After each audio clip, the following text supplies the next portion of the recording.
Ravi de vous retrouver pour l'édition de 12h45. Bonjour à tous, le sommet de cette session d'information. L'entrepreneuriat, une solution contre le chômage, mais comment apprendre aux jeunes diplômés à entreprendre? Régis Sezi, entrepreneur, nous donne ici des astuces. L'énergie éolienne est une solution durable au déficit énergétique, le savez-vous? Le vent est une source d'énergie renouvelable. Il existe des potentialités d'exploitation de cette électricité verte au Bénin. Les infrastructures vertes sont essentielles dans la lutte contre les changements climatiques. Elles permettent de préserver la santé publique et de créer une économie axée sur la croissance écologique. On en parle dans un instant.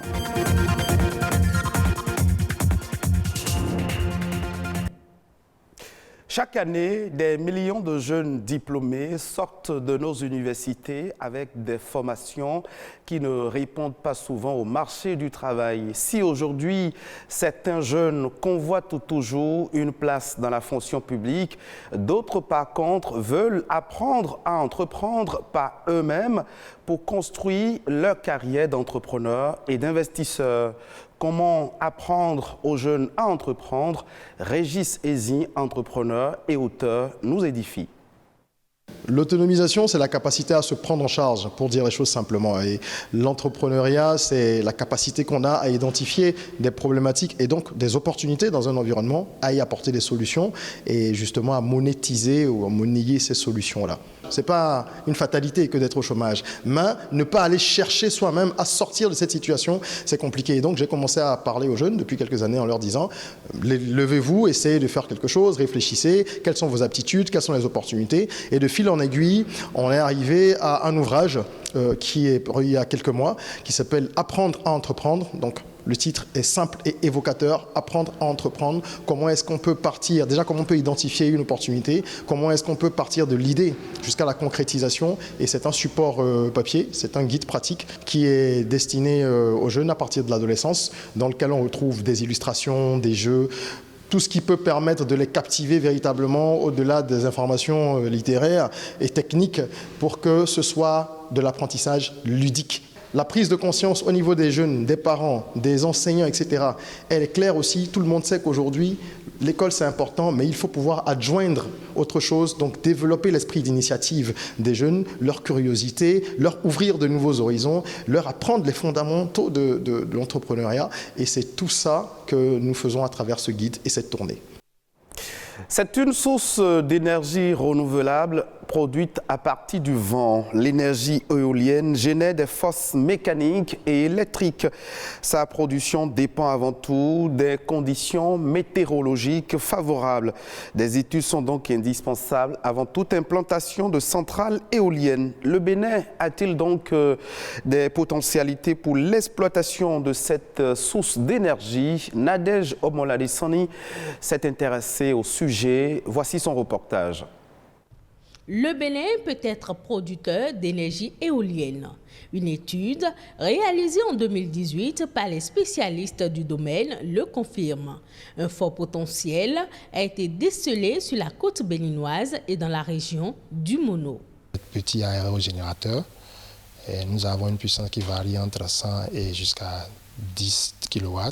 C'est déjà une puissance suffisante pour à la fois alimenter une grande concession ou plusieurs grandes concessions ou même un village isolé.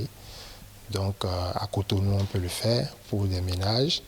On peut également le faire dans la zone du Mono, comme il y a le potentiel. Il y a des villages qui sont dans cette zone-là qui n'ont pas le courant et qui peuvent utiliser ces installations jusqu'à 50 kW.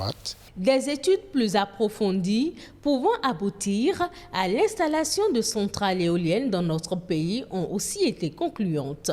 La mise en œuvre de ce projet qui va impliquer gouvernement, acteurs du domaine et autres partenaires techniques et financiers devrait être en cours de réalisation. La pandémie du coronavirus a bouleversé les prévisions. Tout ce qui avait été prévu et les échanges entre le monde externe et nous n'ont plus été fluides comme il se doit. Donc aujourd'hui, comme les choses sont en train de rentrer dans l'ordre, je pense que il y a même des petites unités d'essai sur place, mais les relations qu'on avait tissées dans le cadre de cette étude pour pouvoir faire un peu des unités potentiellement qui peuvent être mutées pour aller à grande échelle. Je pense qu'on va mettre tout ça en œuvre. En Afrique, l'éolienne reste moins connue et accessible que le solaire. Le manque de recherche est cité comme l'une des raisons. Conséquence, le solaire reste à ce jour moins coûteux à puissance égale installé par rapport à l'éolienne. On va installer par exemple une unité au Bénin, les matériaux de construction vont coûter un peu moins cher et finalement le coût de revient global de l'installation va coûter moins cher. Donc c'est l'idée que développent tous les acteurs du secteur. Je parlerai de la DGRE, le ministère de l'Énergie et tous les autres acteurs. Et aussi permettre aux chercheurs de pouvoir améliorer le prototype pour arriver à un prototype qui est accessible à la bonne masse.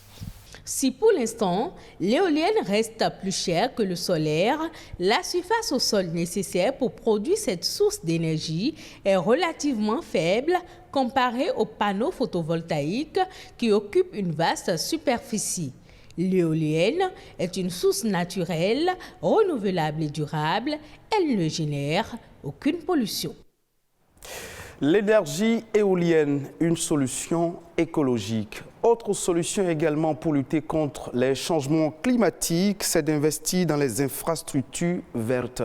Elles sont certes un ensemble d'écosystèmes naturels, mais elles peuvent aider les collectivités à réduire leur empreinte carbone et à augmenter leur résilience au changement climatique. Cela permet par ailleurs de préserver la santé publique. Amandine Aliaboussou nous édifie. La Terre connaît aujourd'hui 16 des 17 années les plus chaudes jamais enregistrées depuis 2001. Selon la NASA, la lutte contre les changements climatiques est une priorité mondiale et l'installation des infrastructures vertes apparaît comme une solution. Une infrastructure verte est un espace d'agrément couvert de végétation. Ça peut être des arbres ou des plantes herbacées dans un objectif de récréation ou dans un but ornemental. Il fait plus chaud aujourd'hui qu'avant, ainsi de suite. Si nous voulons changer cette donne-là, l'une des meilleures manières, c'est de planter des arbres. Parce que non seulement ça va embellir les milieux dans lesquels ces arbres sont plantés, mais aussi ça va favoriser la production d'oxygène, ça va donner de l'ombrage et par tous ces moyens-là, ça peut aider à baisser la température, on a dit dans une fourchette de 1 à 5 degrés. Donc, si on veut lutter vraiment contre le réchauffement climatique, planter des arbres est une bonne solution. À en croire certaines études, l'infrastructure verte peut offrir plusieurs avantages sur le même territoire. Malheureusement, il en existe peu au Bénin.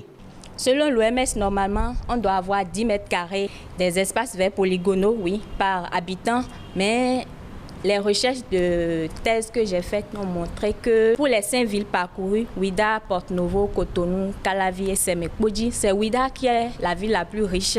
Et là, les populations ne disposent que de 0,27 mètres carrés par personne.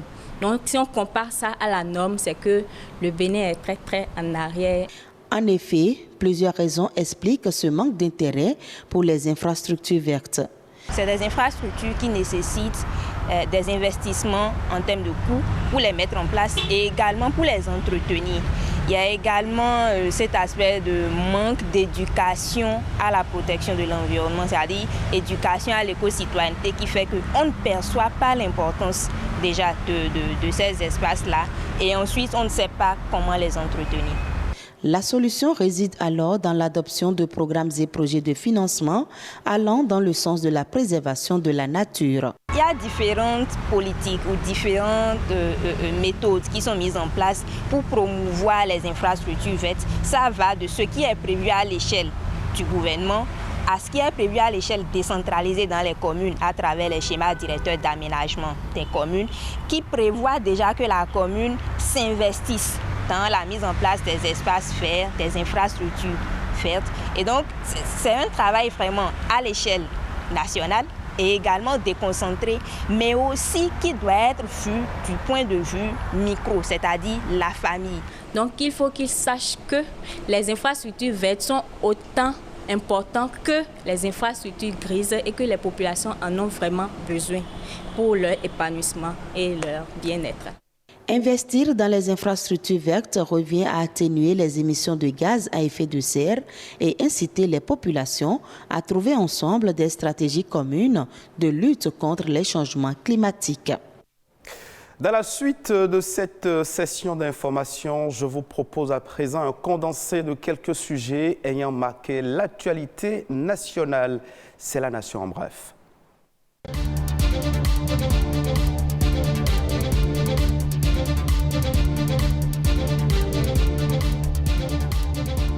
Les institutions internationales de notation des performances économiques sont unanimes sur la résilience de l'économie béninoise. Entre autres raisons qui militent en faveur de cette résilience, il y a l'amélioration de la qualité de la gestion financière et la pertinence des mesures en faveur des entreprises et des travailleurs pendant la Covid-19.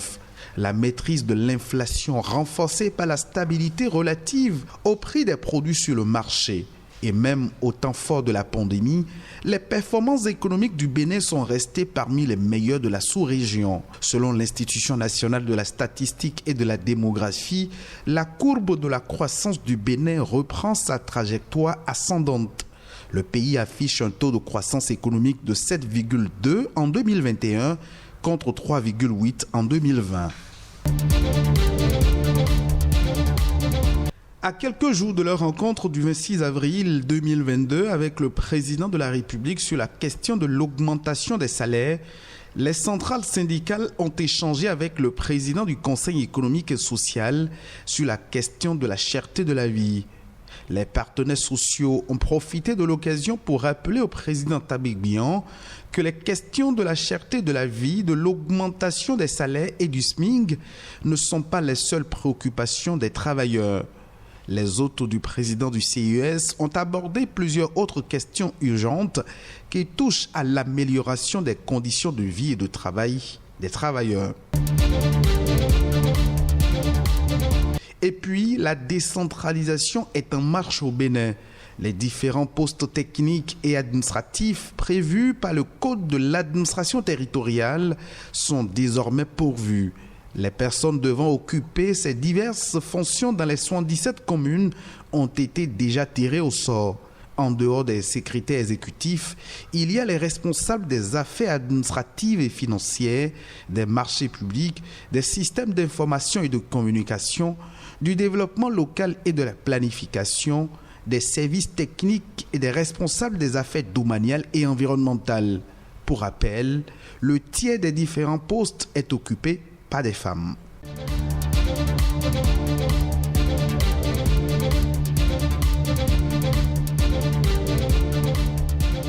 C'est la fin de cette session d'information que vous pouvez revoir sur le www.ortb.bj. Merci de nous avoir suivis.